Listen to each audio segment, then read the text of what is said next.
મંચ અને સૌ મુમુક્ષુ સ્વજનો,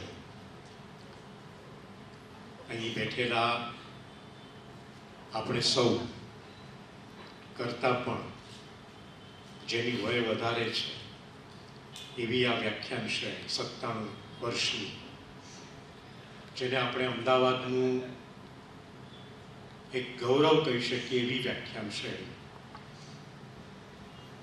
વકીલ સાહેબે કહ્યું એમ વિશ્વમાં પણ ક્યાંક વાત કરીએ તો આશ્ચર્ય થાય અને આનંદ થાય એવો આ વિચાર યજ્ઞ છે. અને એની નિરંતરતા, એનું સાતત્ય સચવાઈ રહ્યું છે. એમાં જે કોઈ કાકા જેવા, પ્રમોદ કાકા જેવા અને એ પહેલા થઈ ગયેલા વડીલોએ જે ખભા ઉપર જવાબદારી ઉપાડી છે, સૌને વંદન, અભિનંદન. મારે માટે આ વિશેષ આનંદનો મંચ એટલા માટે છે કે પંડિત સુખલાલજી જેવા પરમ પુરુષ, પ્રજ્ઞા પુરુષના થકી આ વ્યાખ્યાન શ્રેણી શરૂ થઈ. અને પ્રજ્ઞા પુરુષ એટલા માટે કહું છું કે આખે જોઈ શકતા નહોતા, એ આપ સૌ જાણો છો. અને એ પછી એમના જ તત્વદર્શનને થોડું ઘણું પચાવીને મેં વ્યક્તિગત રીતે, અભિમાન માટે નથી કહેતો, પરંતુ એક માહિતી માટે કહું છું કે મારું આખું જીવન પ્રજ્ઞાચક્ષુઓ માટે મેં ખર્ચ્યું છે. અને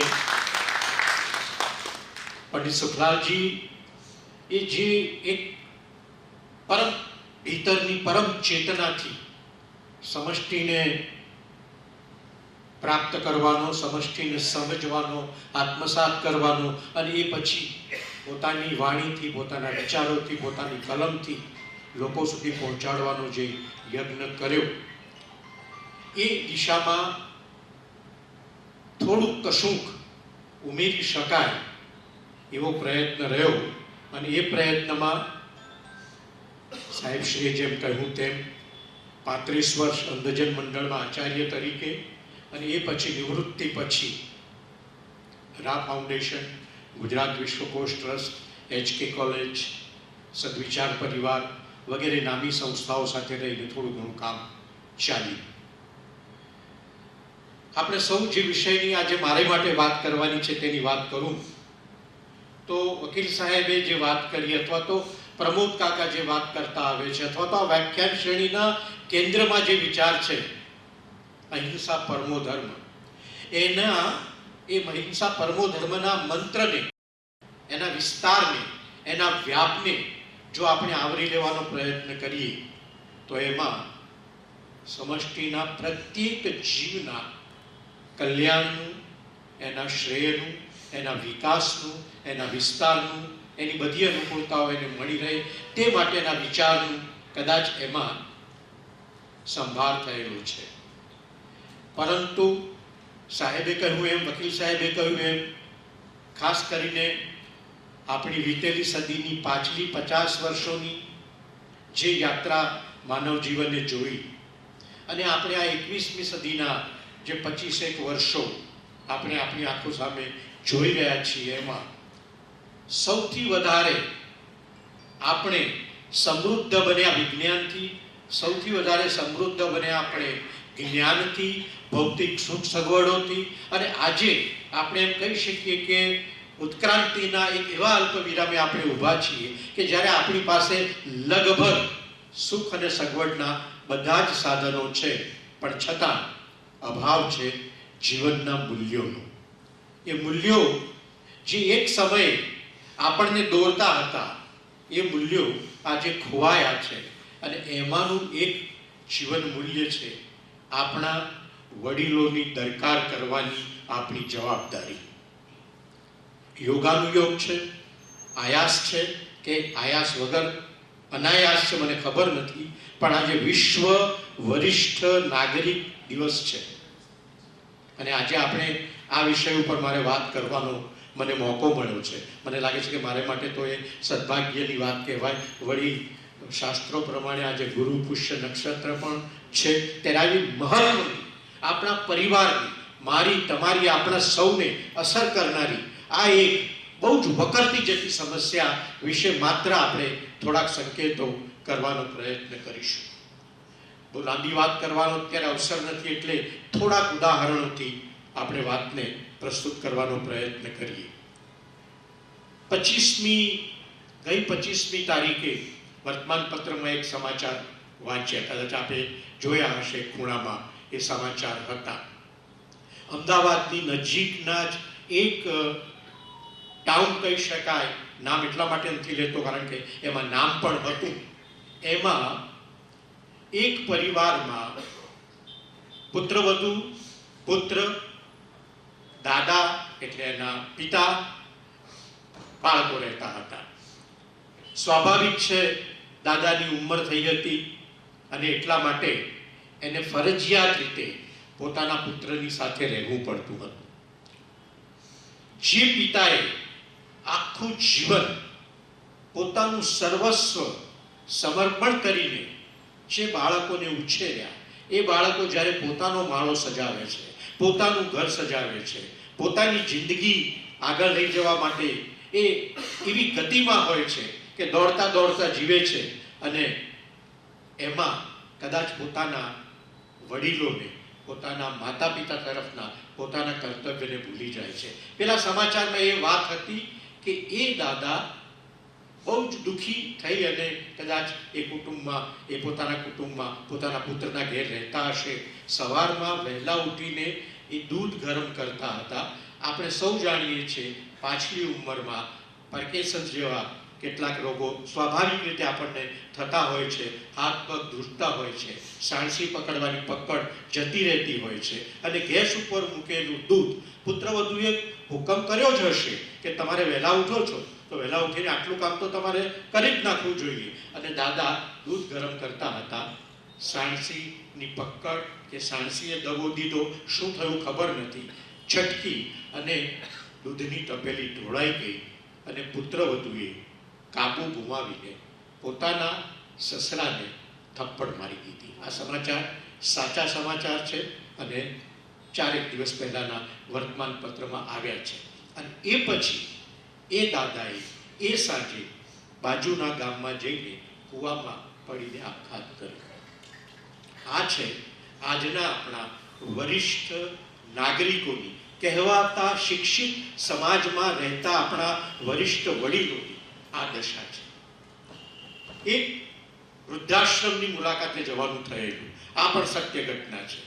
એ વૃદ્ધાશ્રમમાં જવાનો હેતુ વૃદ્ધાશ્રમ જોવાનો પણ હતો, સંશોધન કરવાનો પણ હતો. ખરેખર ત્યાંના નિવાસીઓને, અંતેવાસીઓને કેવી અનુભૂતિ થાય છે એ જાણવાનો પણ એક નાનકડો પ્રયાસ હતો. ખાસી વાતો થઈ, ઘણા બધા વૃદ્ધો સાથે, માજીઓ સાથે વાત થઈ. એમાંથી વાતને અંતે, મારી વાત પૂરી થઈ ત્યારે સજળ આંખે એક લગભગ 82-85 વર્ષના માજી મને કહે કે દીકરા, આ જરા જૂની વાત છે, ત્યારે મારી ઉંમર પણ નાની હતી, મને આંગળી પકડીને અંદર વૃદ્ધાશ્રમના 3જા માળે એ જ્યાં રહેતા હતા ત્યાં લઈ ગયા. મને કે મારી સાથે આવીશ? મેં કેમ નહીં, જરૂર આવીશ. એ ગયા, મને દોરી ગયા અને એ વૃદ્ધાશ્રમમાં જ્યાં એમની રૂમ હતી એની બારી ખોલીને બારીમાંથી એમણે આંગળી કરીને મને બતાવ્યું કે પેલો 3 માળનો બંગલો દેખાય છે ને? મેં કીધું હા, એ મારો છે. એ 3 માળના બંગલાના બનાવનારા એના પતિ, એટલે માજીના પતિ અને માજી પોતાનું બધું જ પોતાના દીકરાઓને નામે કરી અને ત્યાં રહેતા હતા. અને પિતાનું અવસાન થયું, એટલે એમના પતિનું અવસાન થયું. એ પછી પુત્ર અને પુત્રવધુ માજીને સાચવી નહીં શક્યા અને બાજુમાં વૃદ્ધાશ્રમમાં મૂકી ગયા. સજળ આંખે ડુસકા સાથે માજીએ કરેલી આ વાત છે. આ છે આપણા આજના સમાજમાં આપણે કહેવાતા વરિષ્ઠ નાગરિકોની સ્થિતિ. બગીચામાં આપણે સૌ સવારે ચાલવા જઈએ છીએ ત્યારે કોઈક વાર એવા વરિષ્ઠ નાગરિકોના હૃદયને ઢંઢોળીને એમની ભીતરની વેદનાને વાચા આપવાનો પ્રયત્ન કરજો. આવી ઘણી કથાઓ કદાચ એમાંથી તમને પણ મળી જશે. આવો એક પ્રયોગ, એક પ્રયાસ અનાયાસે મારાથી થઈ ગયો. મોડે સુધી બેસી રહેતા હતા. લગભગ સિક્યોરિટી વાળો માણસ, ચોકીદાર એમ કહે કે કાકા હવે જાઓ, ત્યાં સુધી ત્યાં બેસી રહેતા હતા. સવારમાં વહેલા આવી જાય અને લગભગ 1:45 વાગે જ્યારે બગીચો બંધ કરવાનો વખત આવે ત્યારે જ એ જાય. સૂનમૂન બેસી રહેતા હતા. મને થયું કુતૂહલવશ કે જરા પૂછું તો ખરો.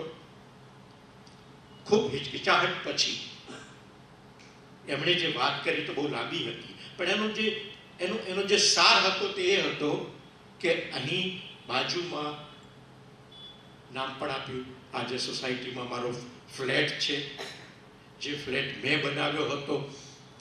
ગામમાં ઘર હતું, વેચીને દીકરા અને પુત્રવધુની માંગણી ઉપર મેં બધા જ પૈસા રોકી અને અહીંયા ફ્લેટ બનાવ્યો. અને જ્યારે મારા હાથ પગ હવે જરા નબળા પડ્યા, હું નિવૃત્તિ પછી ખાસ કશું કામ કરી ન શકું એમ હતો, એટલે ગામડેથી મને અહીં બોલાવી લેવામાં આવ્યો. અત્યારે હું પુત્ર અને પુત્રવધુની સાથે રહું છું, પણ મારી સ્થિતિ એટલી દયાજનક છે કે મને 2 બેડરૂમના રૂમમાં, 1 બેડરૂમના ખૂણામાં એક પથારી છે, ત્યાંથી હલવા દેવામાં આવતો નથી. દિવસે તો ઘરમાં નહીં જ ફરવાનું. ડ્રોઈંગ રૂમમાં કહેવાતો જે લિવિંગ રૂમ છે એમાં તો નહીં જ આવવાનું. પુત્રવધુ દિવસમાં 2 વાર કોઈ પશુને આપતી હોય એમ થોડો ખોરાક એમને થાળીમાં આપી જાય.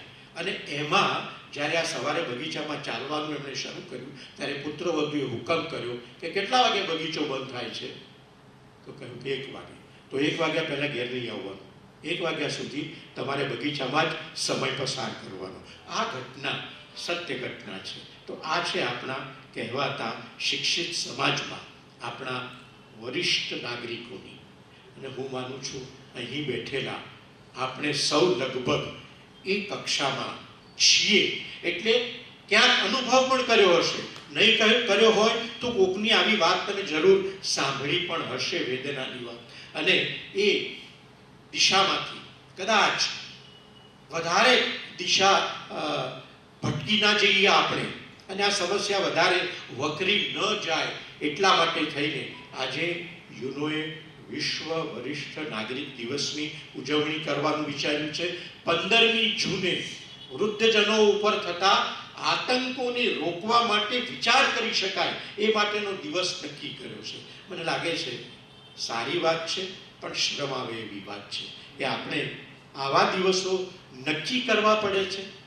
એક જમાનામાં માતૃદેવો ભવ, પિતૃદેવો ભવ એવું આપણે કહેતા હતા. આપણા સંયુક્ત પરિવારોમાં માતા પિતા, પુત્રો પુત્રીઓ, પુત્રવધુઓ, દોહિત્રો, પૌત્રો બધા સાથે હળીમળીને રહેતા હતા. ત્યારે પણ વૃદ્ધત્વ તો આવતું જ હતું. એ જમાનામાં જ્યારે હું ભણતો હતો ત્યારે 1960ની વાત કરું છું, ત્યારે તમે કવિતા ભણતા હતા. એમાં ચિત્ર સાથે એક સરસ વાત આવતી, તમે પણ કદાચ એ કવિતા યાદ હશે. ગડપણ કોણે મોકલ્યું રે. એક વૃદ્ધ માજી ફરિયાદ કરે છે ભગવાનને કે ગડપણ કોણે મોકલ્યું રે. ઉંબરા તો ડુંગરા થયા, ઘરનો ઉંબરા તો ડુંગરા થયા ને પાદર થયા. હવે ક્યાંય જવાતું નથી. વેદના તો એ વખતે પણ હતી, પણ એ વેદના મને લાગે છે કે માત્ર શારીરિક દુઃખોની હતી. ઉંમર થાય એટલે શરીરના કેટલાક પ્રશ્નો આવે ને આવે જ, એટલે એની વાત એ કવિતામાં કરવામાં આવી હતી. પણ આજે આપણે ત્યાં જે વરિષ્ઠ નાગરિકોની સ્થિતિ છે એ કદાચ શારીરિક તકલીફો કરતા માનસિક અવહેલના, અવગણનાની અને એને કારણે જન્મતા કહેવાય નહીં અને સહેવાય નહીં એવા દુઃખોની અનેક કથાઓ આપણને ઠેર ઠેર જોવા મળે છે. આ મારો પોતાનો જાત અનુભવ હું કહું છું. કાર લઈને રસ્તામાં નીકળ્યા હોઈએ, સ્વાભાવિક છે ઉંમર થઈ છે એટલે હવે પહેલા ચલાવતા હતા એટલી સ્પીડથી હવે ગાડી આપણે ન ચલાવી શકીએ, એટલે ધીમે ધીમે ચાલીએ. પણ આજનો યુગ તો ગતિનો યુગ છે અને મોટાભાગના યુવાનો બાઇક લઈને મોટર લઈને ધમધમાટ નીકળતા હોય ત્યારે મારા જેવા તમારા જેવા આપણા જેવા લોકો ધીમે ધીમે જતા હોય ત્યારે આ કોમેન્ટ તમે પણ સાંભળી હશે કે કાકા ઘોડાગાડી લઈને નીકળ્યા છો. આમ જોવા જાવ તો હસવું આવે એવી વાત છે, પણ આપણા આત્મસન્માન ઉપર, એક વયસ્ક નાગરિકના આત્મસન્માન ઉપર એવો ઉઝરડો કરીને જાય છે કે જેનો ઘા રૂઝવવા માટે કદાચ આપણી પાસે કોઈ મલમ નથી અને મલમ આપી શકે એવા સંતાનો નથી, એવું વાતાવરણ નથી, એવા સંજોગો નથી. સરકાર એની રીતે પોતાનું કામ કરે છે, પણ સરકાર તમારા ઘરમાં, તમારા પરિવારમાં, તમારા પુત્રના દિમાગમાં, તમારા પુત્ર વધુની મનમાં ચાલી રહેલા ષડયંત્રોમાં સરકાર કશું કરી શકતી નથી.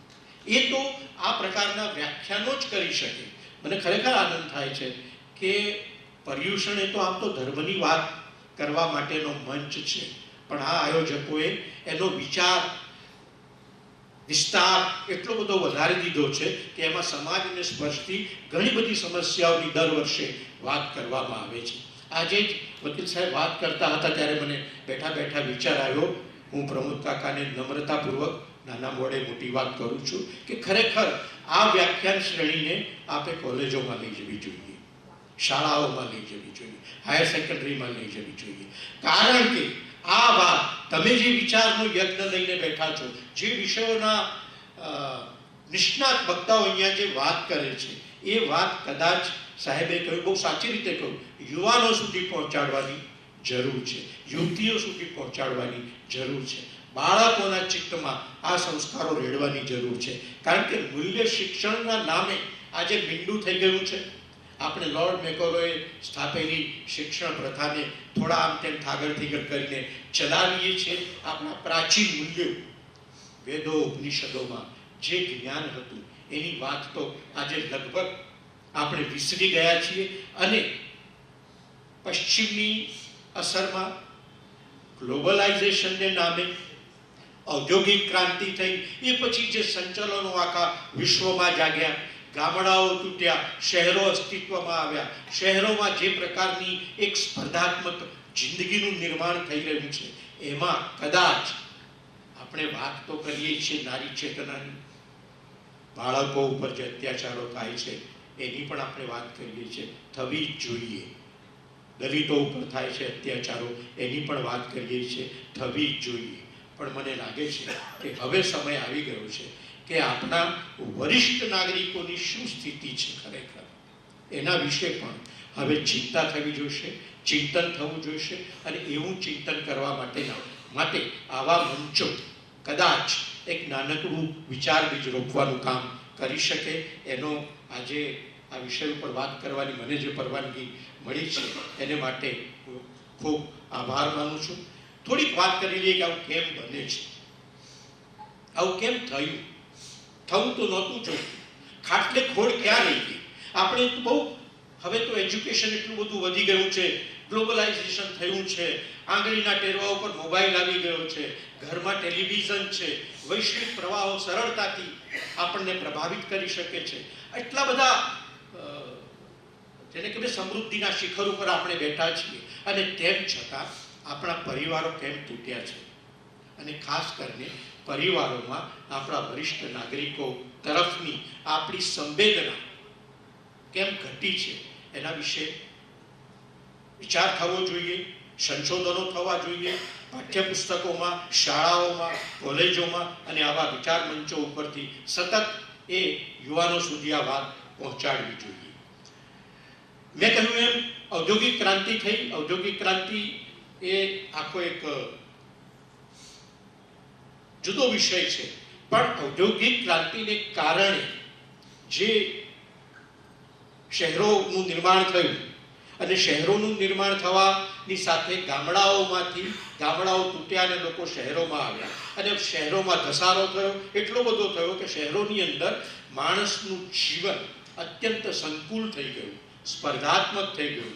અને એને કારણે માતા પિતા ગામડે હોય અથવા તો માતા પિતા અહીંયા પોતાની સાથે હોય, પણ માતા પિતાની દરકાર રાખવાની જે એક મૂલ્ય હતું એ મૂલ્ય ક્યાંક વિસરાઈ ગયું છે. સાહેબે જે શહેરની વાત કરી એ શહેરના જ સમાચાર છે ન્યૂ જર્સીના. ન્યૂ જર્સીમાં હમણાં 2 મહિના પહેલા જ ત્યાં કેટલાક વસતા વરિષ્ઠ ગુજરાતી નાગરિકોનું એક નાનકડું મંડળ, આમ તો ઘણા મંડળો છે ન્યૂ જર્સીમાં, ગુજરાતીઓ બહુ છે, પણ એક નાના મંડળે હવે પહેલ કરી છે કે ચાલો પાછા ઘેર જઈએ, એટલે ઇન્ડિયા જઈએ, ભારત જઈએ, આપણે ઘેર જઈએ. અને કેમ? આ બિલકુલ પેપરમાં આવેલી વાત છે, ત્યાંના પેપરમાં આવેલી વાત છે. એટલા માટે જવું છે કે અહીંયા આવ્યા પછી એ માતા પિતાને ફસાઈ ગયા હોય એવું લાગે છે. દોમ સાયગીમાં એ લોકો જીવે છે, પણ પુત્ર પોતાની વાતમાં મશગુલ છે, પુત્રવધુ પોતાની નોકરીમાં મશગુલ છે, પિતા કે માતા કે એકલી માતા કે એકલા પિતા ઘરમાં મૂંઝાય છે. અને એમની પાસે નોકર હોય ઘરમાં, એ રીતે કામ લેવામાં આવે છે. એ નથી કોઈને કહી શકતા, નથી સહી શકતા, નથી પુત્રને છોડી શકતા, નથી દેશમાં આવી શકતા. હવે થોડીક જાગૃતિ ત્યાં પણ આવવા લાગી છે અને એ લોકોનું એક નાનકડું મંડળ આ પ્રકારનો વિચાર કરતું થયું છે.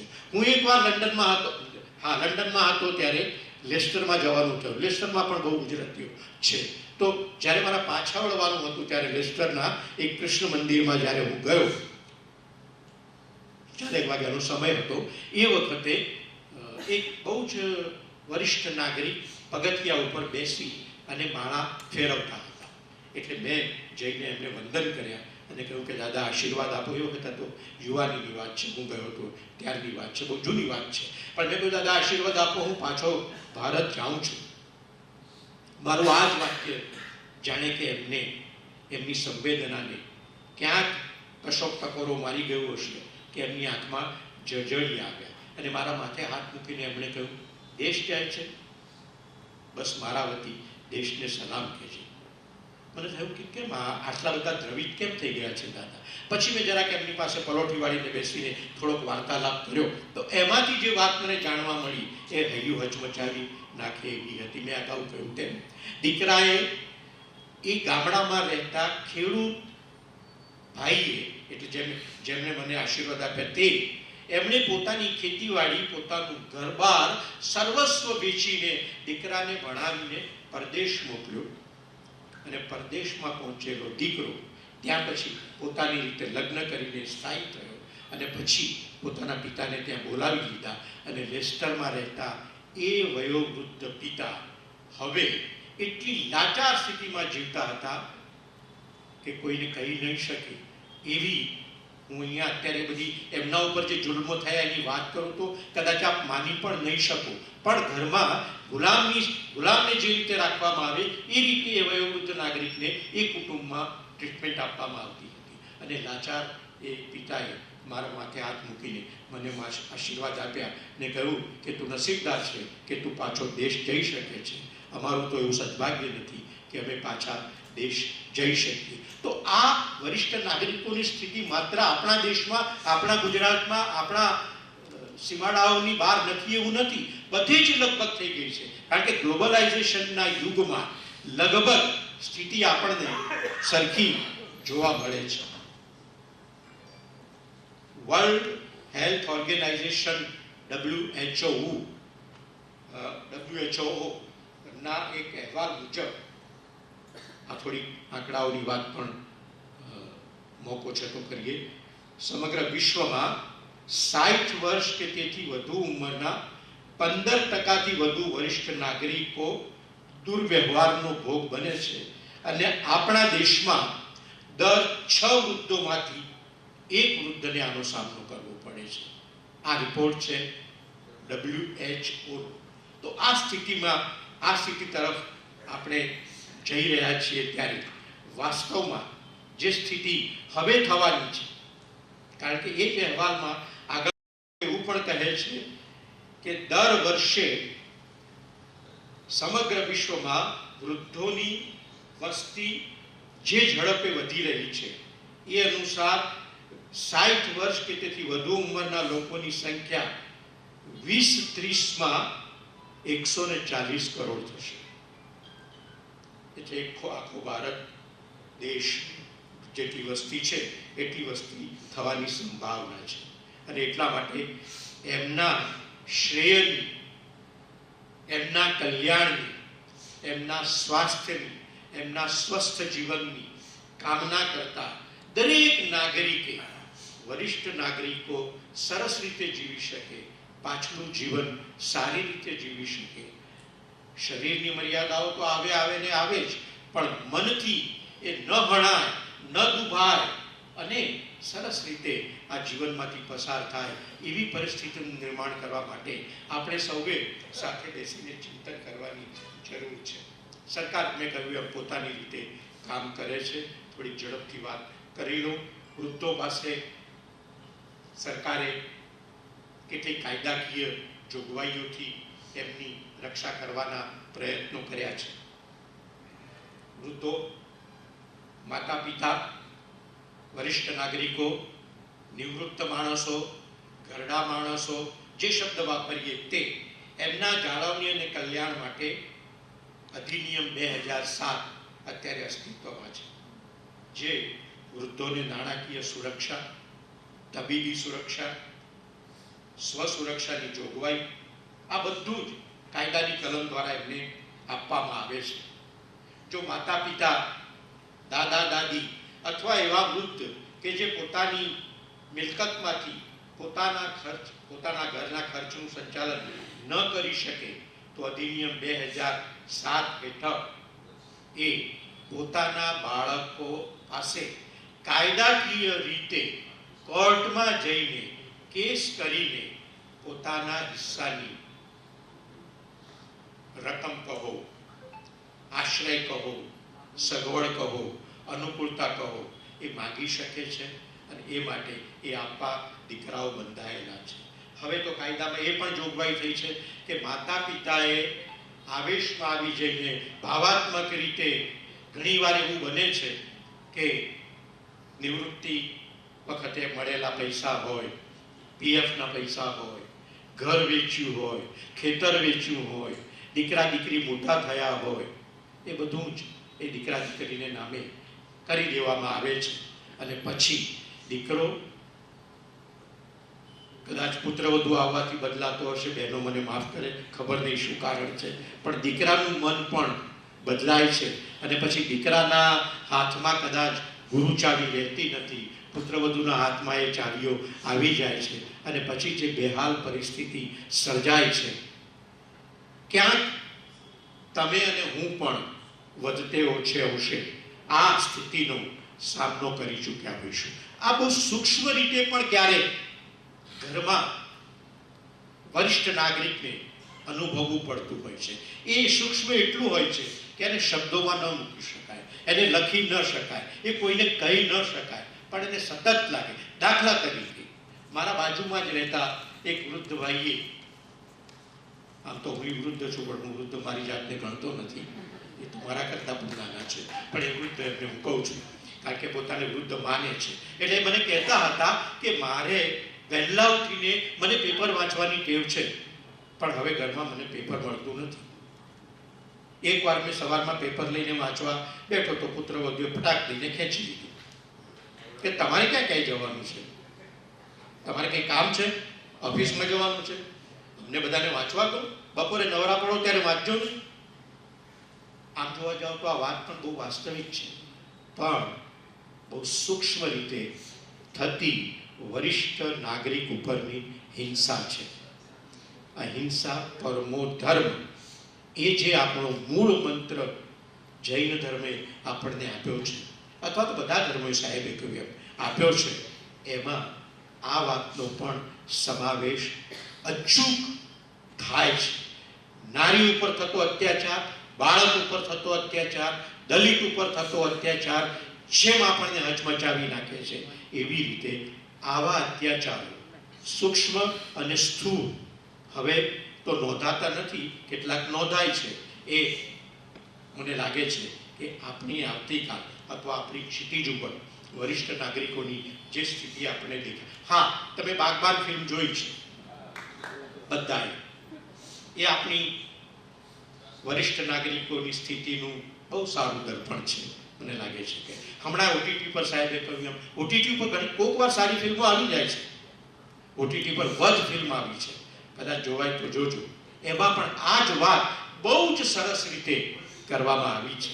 તો આ એક આપણા સમાજમાં મારા તમારા જેવા, અને હું બેઠો બેઠો વિચાર કરું છું કે અહીંયા લગભગ આપણે વરિષ્ઠ નાગરિકોની ચિંતા શું કરવાના હતા, જેમને ચિંતા કરવાની છે એમના સુધી આ સંદેશો આપણે પહોંચાડવાની જરૂર છે. કારણ કે આપણે બધા તો વરિષ્ઠ નાગરિકોના ગ્રુપમાં લગભગ પહોંચી ગયા છીએ, અહીં બેઠેલામાંથી મોટા ભાગના. પરંતુ આ સંદેશો, આ વાત, આ વિચાર એ યુવાનો સુધી પહોંચાડીશું. સાહેબે કહ્યું એમ એ મૂલ્ય શિક્ષણનો પાઠ એમની ગળથૂથીમાંથી એમને ઉતારીશું તો જ કદાચ આવતીકાલે વરિષ્ઠ નાગરિકો વધારે બહેતર રીતે, સારી રીતે જીવી શકશે. ઘણું કહેવાનું રહી ગયું છે. જેમ અનેક વયસ્ક નાગરિકોને ઘણું કહેવાનું રહી જાય છે એ મારું પણ રહી ગયું છે. પણ હું માનું છું કે આ વિચાર આપ સૌને ગમ્યો હશે. Thank you very much.